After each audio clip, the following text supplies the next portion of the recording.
Dernièrement, après la vidéo sur l'éducation financière où je vous enseignais comment sécuriser vos biens, j'ai reçu une question de Ida Imelda qui a dit « Je vous prie de bien vouloir nous faire une petite vidéo sur comment gérer nos prêts et ses avantages. » Voilà. Donc aujourd'hui, je vais vous parler un peu des prêts. Lorsque nous sommes dans les affaires, pour ceux qui sont dans les affaires, comment utiliser les prêts, comment utiliser la dette pour propulser sa vie, pour propulser ses affaires.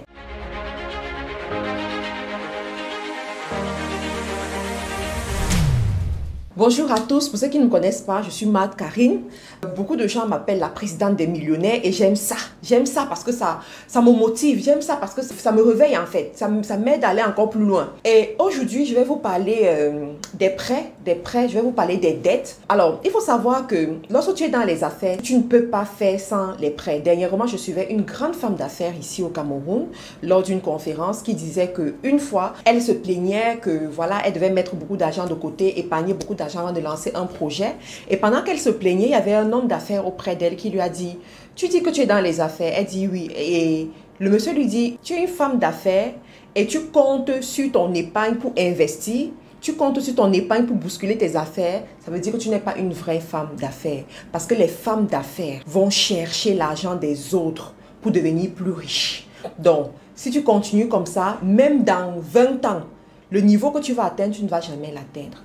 Et moi, lorsqu'elle nous a dit ça, ça m'a beaucoup parlé, ça m'a beaucoup interpellé. C'est venu vraiment me chercher parce que pendant plusieurs années, je réfléchissais aussi comme ça. Pendant plusieurs années, je me disais qu'il me faut tout simplement épargner et investir uniquement ce que j'ai épargné. Et effectivement, quand tu fonctionnes comme ça, tu te rends compte que les affaires évoluent lentement. Tes concurrents te dépassent même. Les plus jeunes viennent prendre le pas sur toi. Pourtant, si tu sais utiliser l'argent et le temps des autres comme levier pour te faire plus d'argent, tu iras encore plus vite dans la vie. Donc aujourd'hui, quand j'ai vu la question de cette dame, je me suis dit, ok, je vais faire quand même une vidéo dessus pour répondre à cette question. La première des choses que je vais vous dire, c'est que la dette n'est pas mauvaise. De prime abord, d'accord? La dette n'est pas mauvaise. La dette, en fait, ça dépend de ce pourquoi tu prends cette dette. Ça dépend de comment est-ce que tu utilises cette dette. Donc ici, je vais vous parler de la bonne dette. La dette que tu prends pour tes affaires. Alors, avant d'aller chercher un prêt, avant d'aller chercher une dette chez un créancier, tu dois d'abord te poser certaines questions. Dans quoi est-ce que tu veux mettre cet argent? Comment est-ce que tu vas utiliser cet argent? Combien de temps tu as pour rembourser cette dette? C'est très important. Alors, il faut savoir qu'il y a des normes à respecter.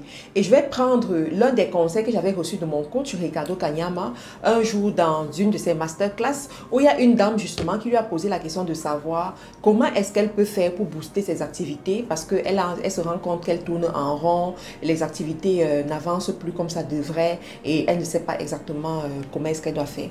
Et là, le coach Ricardo lui pose certaines questions et il se rend compte que son activité piétine parce que le capital n'est pas suffisant pour booster l'activité. Le capital n'est pas suffisant pour avoir certaines machines qu'elle devrait avoir. Et il lui demande, est-ce que ce business te rapporte assez? Comment est-ce que tu observes la tangente de ce business depuis des années? Et d'après les réponses de la dame, c'était plutôt intéressant, c'était plutôt favorable. Et il lui a dit, ce que tu vas faire, c'est que tu vas aller à la banque, tu vas exposer ton problème à ton banquier et puis tu vas demander un prêt bancaire pour cette entreprise puisqu'elle est enregistrée, elle a tout.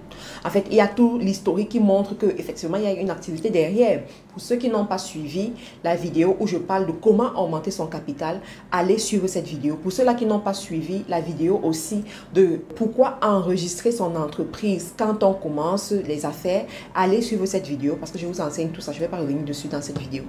Donc, la dame, justement, elle a pris ce conseil, elle a considéré ce conseil. Et moi, ça m'a beaucoup appris. Ça m'a fait comprendre que dans les affaires, en fait, quand tu veux aller prendre une dette, tu dois déjà avoir une activité qui tourne. Écoutez très bien.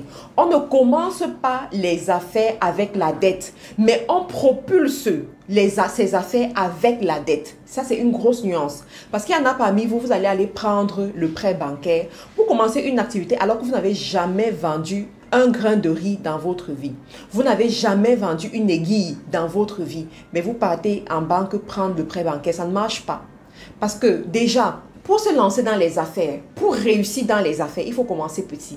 Il faut transformer son être. Il y a des attitudes que vous devez développer en tant qu'une personne en affaires, en tant qu'un homme d'affaires ou en tant qu'une femme d'affaires. Je dis toujours aux gens que une femme d'affaires ou un homme d'affaires ne peut jamais se comporter comme une personne ordinaire.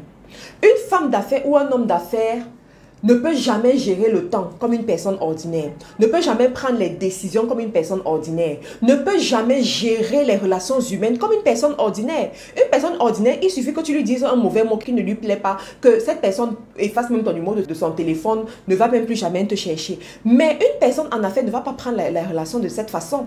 La personne saura que, ok, d'accord, mais j'ai mon intérêt. C'est cette personne qui me livre la marchandise. C'est cette personne qui fait telle chose pour moi, pour que mes activités avancent bien. Donc, je vais arrondir les angles, voilà, vous voyez un peu. Donc, il y a ces aptitudes que tu dois développer. Et tu ne développes pas ça avec des grosses sommes d'argent. Tu ne développes pas ça avec l'argent des autres. C'est avec ton argent. C'est sur ton argent que tu peux miser. C'est sur ton argent que tu peux faire des erreurs et puis te relever. Vous voyez un peu. Donc, il faut prendre ça en considération quand vous vous lancez dans les affaires. Alors, j'ai répertorié quelques conseils que je vais vous donner pour vous aider à maximiser quand vous avez affaire à un prêt ou alors à la dette pour booster vos activités. Première des choses, vous allez auprès des institutions pour prendre de l'argent. Je n'encourage pas les hommes d'affaires ou les femmes d'affaires à prendre de l'argent chez des particuliers. Je vous explique. Je connais une dame, ça c'est une histoire vraie, je connais une dame qui un jour, pour booster ses affaires, est allée prendre de l'argent chez une particulière. Une personne qu'elle considérait comme amie. Cependant, cette personne lui a fait signer des papiers que, à cette date, si tu ne me rembourses pas mon argent, l'activité que tu es en train de développer devient mon activité.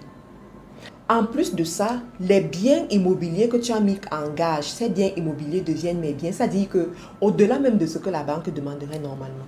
Et la dame, elle a accepté parce que bon, elle était sûre de son activité. Mais vous savez ce qui s'est passé? Lorsque la dame revient avec l'argent pour rembourser, sa créancière refuse de prendre l'argent. Sa créancière fait tout pour ne pas prendre l'argent. Lorsque la dame donc commence à se poser des questions dans son entourage, en fait se confie aux aînés pour trouver une solution parce qu'elle se dit que bon, peut-être j'ai fait quelque chose qui n'est pas bien, peut-être je ne comprends pas, qu'est-ce qui se passe?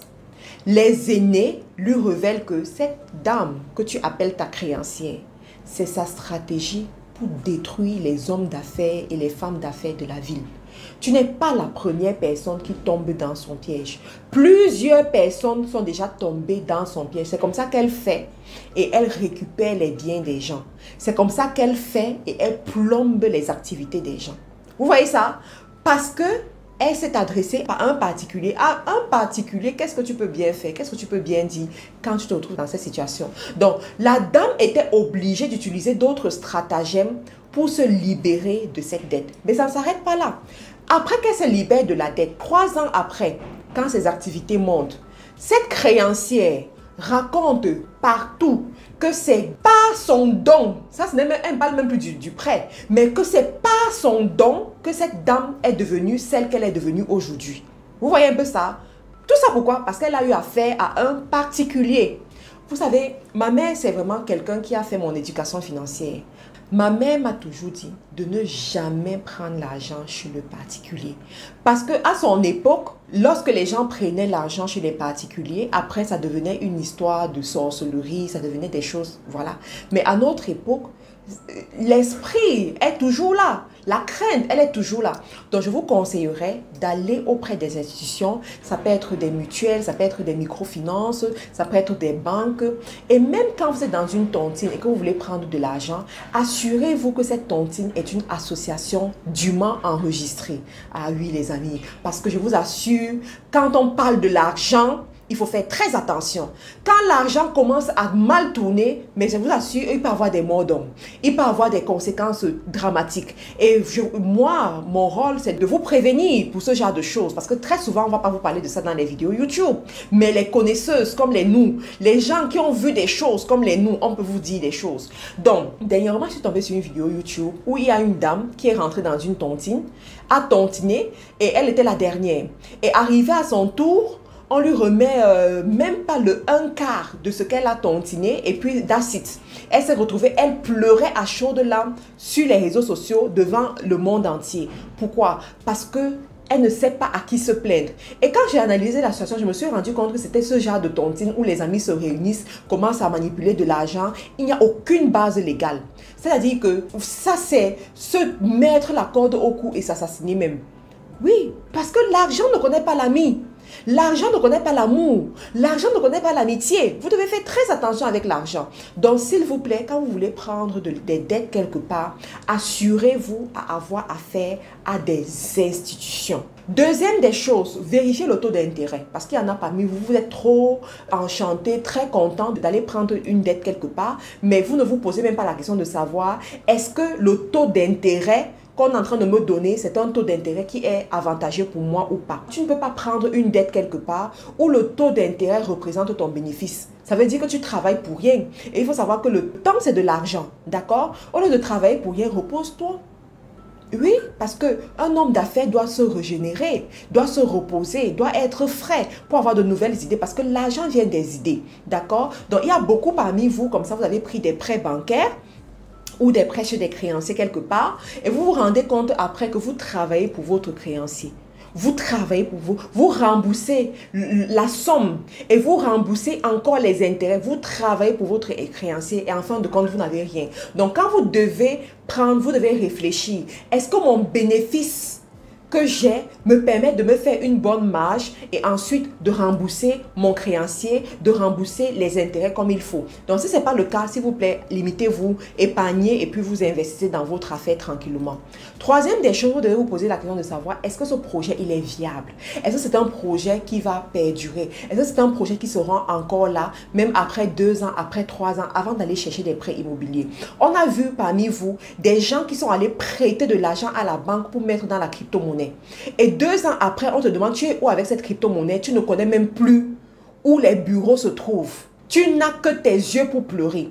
On a vu certains parmi vous, vous avez pris de l'argent, sacrifié même la pension de vos enfants pour mettre dans un business qui ne pouvait même plus continuer 1 an après. Ça, c'est très dangereux. Ça, c'est très dangereux. Il y en a de la diaspora, vous allez prendre l'argent en banque pour investir dans des projets en Afrique où vous-même, vous n'êtes pas là. Vous n'avez jamais vu le projet. Vous financez un projet sur la base des photos et des vidéos. Les amis, be careful. Faites très attention. On prend de l'argent chez le créancier pour investir dans une activité qui existe déjà, dans une activité qui a fait ses preuves, dans une activité où vous savez que cette activité, j'ai commencé avec 200 000 de capital. C'est en train de me rapporter 50 000 chaque mois. Donc, si je booste l'activité avec 1 million de plus, mes 50 000 là vont se transformer en 150 000 ou alors en 200 000. C'est là où tu vas chercher de l'argent pour mettre dans ton business. C'est pas qu'on te raconte une histoire, on te fait miroiter une histoire et puis tu vas prendre toutes tes économies ou bien tu vas prendre un prêt bancaire pour mettre dans l'activité que tu n'as aucune historique.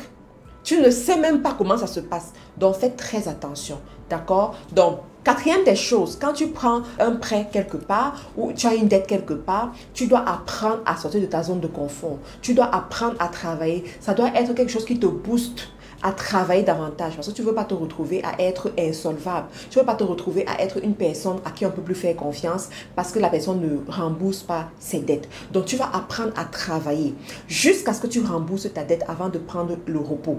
D'accord? Mais quand tu as fini de rembourser ta dette, c'est là où normalement, toi-même, tu rentres dans tes bénéfices. C'est là où, voilà. Donc, s'il te plaît, quand tu prends la dette, ce n'est pas pour aller te coucher. Et quand tu prends la dette, tu dois savoir que ce n'est pas l'employé qui viendra faire le travail pour toi. S'il vous plaît, écoutez ça très bien. Ce n'est pas l'employé qui viendra faire le travail pour toi. À partir du moment où tu as pris la dette, ça veut dire que tu as pris l'engagement de toi-même être sur le terrain. Tu as pris l'engagement d'être la personne qui mouille le maillot, la personne qui travaille le plus, la personne qui se fournit le plus dans cette histoire et non compter sur l'employé. J'ai vu beaucoup parmi vous, vous prenez les prêts bancaires pour investir dans les activités comme les salons de beauté, les instituts de beauté. Vous-même, vous ne connaissez rien en institut de beauté. Vous comptez sur les employés. Ça, c'est se tuer sans s'en rendre compte. Parce que tu prends le prêt, tu investis, tu arranges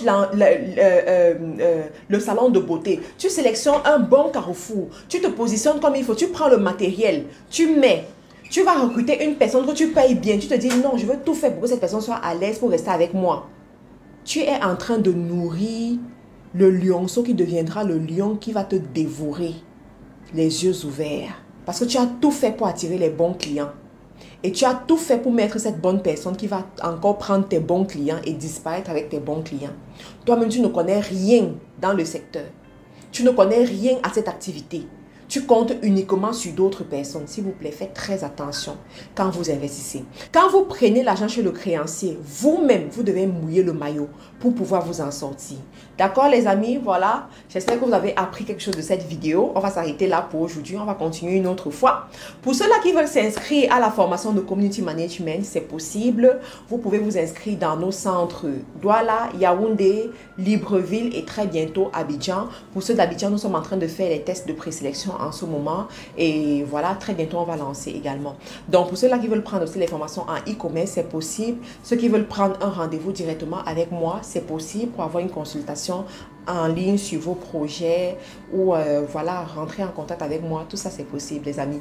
Merci encore pour votre fidélité. Pour ceux qui ne sont pas encore abonnés, abonnez-vous. Parce que YouTube me signale que beaucoup parmi vous, vous suivez les vidéos, mais vous n'êtes pas abonnés. Vous perdez énormément. Il y a énormément de contenu que vous perdez. Donc, s'il vous plaît, abonnez-vous, les amis.